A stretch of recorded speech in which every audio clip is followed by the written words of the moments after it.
News. Police say they have shot a suspect wanted in the murder of a father and son. It happened this morning in Bath Beach, Brooklyn. Right now, the NYPD is giving an update outside the 60th precinct. Utilizing the technology of the license plate reader. At this time, the license plate reader captured a plate on a black car, indicating that the car, and we now know the occupant of the car, were wanted for a double horrific homicide in the 6-7 precinct on Sunday, October 29th. The officers rounded the block to verify the plate and came up on the car that was parked. As they exited their police car, they walked up to the car. The male jumped out of the car with a knife in his hand and took off running. The officers pursued this male down to Bay 44th and Harway, were able to isolate and contain this male with the knife still in his hand. The officers called for backup. Members of the 60 Police Patrol came. They were able to isolate and contain the subject on the corner. For approximately 15 minutes, they had a dialogue, doing everything they could to have the male drop the knife.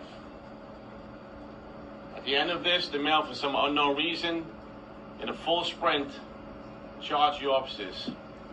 Our officers were forced to defend themselves, to stop the threat, and discharge their firearm, striking the subject 4 times, 3 times in the chest, 1 time in the right leg. He was removed to a local hospital.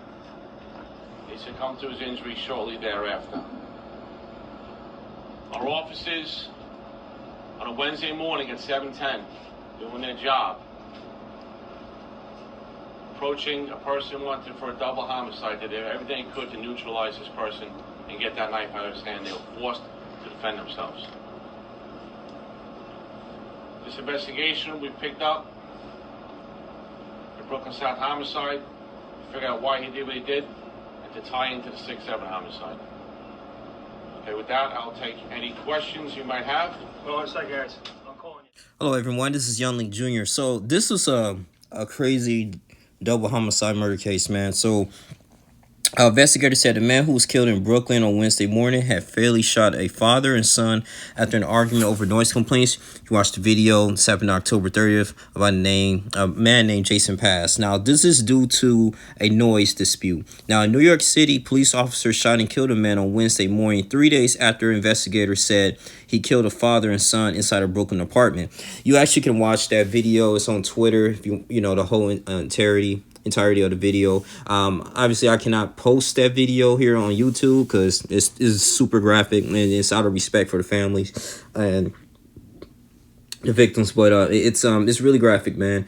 And all because of a noise dispute, right? So Jason Pass, man, I guess this has been going on for a while. The apartment complex, they just been complaining about noises, and he got fed up, as anybody else, and he wanted to confront the guy. Now, when I watched the video, the victim, he was there, he was out there, and I think his girlfriend came out, or his wife came out, and, they was having a dispute. It didn't seem like it was a very pleasant conversation. And the son came out, too, because you want to know what's the commotion all about. So things were heating up, and he came out, the son, father came out, put his shirt back on. And what he messed up was the victim. He actually took some scissors, and I believe he threatened to, slit his throat. You can kill someone with that. And now this is when Jason passed. He could have at least hey, man, look. Well, the victim could have said, hey, my bad.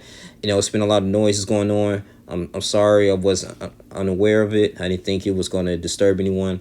I'm going to turn everything down. My bad. And, move forward. And maybe, like I said, it wouldn't escalate to the point that, he loses his life, his son lost his life. And Jason Pass, you can look at his gestures and his maneuvers. He was ended up, moving around his shirt and getting ready for his gun to draw it. And as soon as the guy, he didn't like what he said, he was all in his face, he walked away, right? When Jason Pass messed up was he pulled his gun out, and he had a laser. He was literally laser on his target, so he made sure that he wasn't going to miss. And he began to fire shots in the back of, in his back. And of course, he fell down. He tried to run away. And then his son, he tried to run downstairs. Now, people was like, why you trying to run downstairs? Well, you got to understand, everything was happening so fast. He was trying to escape. He was like, oh, my God, this guy got a gun. He's shooting.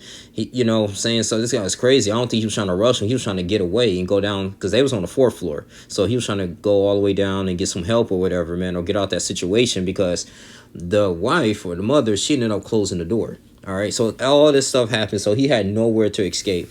And it was just so sad to see that the son ended up, you know, she got shot like a few times in the chest, and he got shot in the head. He executed him, and the son had nothing to do with it. So that's definitely murder.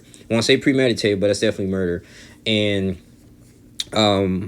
he ended up finishing it off and executing the father. Shot him right in the head, man. And he left and went on the elevator. I just couldn't believe it. So then days later, as I say, the 3-day manhunt, and he had a dispute with the police. They tried to talk him down, 15 minutes standoff, and he ended up running. He had an opportunity, intent, and capability, right, with a knife, and they shot him. So all of this, man, over a noise dispute. If you would have used some critical thinking skills, just, you know, hey, you know, go to the property manager. If the property manager not doing anything, this is when you have to move. You know, move to a different place.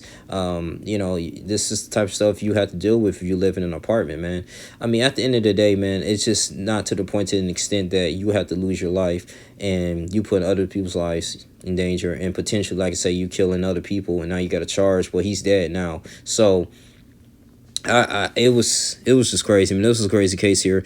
They said when they approached the driver, this is when, you know, he was out on the run.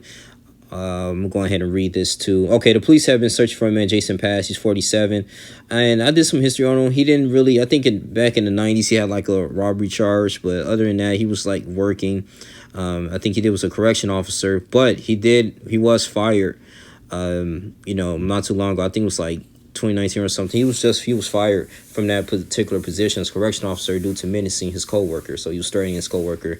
And I believe in 2012, 2018, he used to work as a transit conductor. So, but Blidemi Mathurin, who was 47, police named the son as Mo Chinwai, 27, seemed like they're foreigners from the Caribbean. Before the shooting, the city had received about half a dozen calls from Mr. Pass' apartment. When the police arrived at 11:39 p.m. on Sunday, they found Mr. Mathurin and his son lying in the hallway on the 4th floor of the apartment on Brooklyn Avenue with gunshot wounds in the head and the torso. That's when they began their search. Officer chased him to 187 Bay 44th Street, where they stopped him and contained him, said John Chell, the department's chief of patrol, at a separate news conference. The officers talked to Mr. Pass for about 15 minutes, doing everything they could to persuade him to drop the knife, Chief Chell said. Mr. Pass told the officers that what was happening was not going to end well, and then he sprinted at the officers, pointing a knife at him. Yeah, he just went cold. He just went black, man. So condolences to the family. Let's see what the witnesses from the other neighbors were saying. Vanessa Del Carmen, who's 27, she said she was in her kitchen getting her 5-year-old son ready for school when she heard the gunfire. It's a quiet neighborhood. No shootings since I've been here. I think that's why everyone was surprised. A former Marine who lived in the neighborhood for more than 3 years. At the scene of the Sunday shooting, there were bullet holes in the doors along a hallway.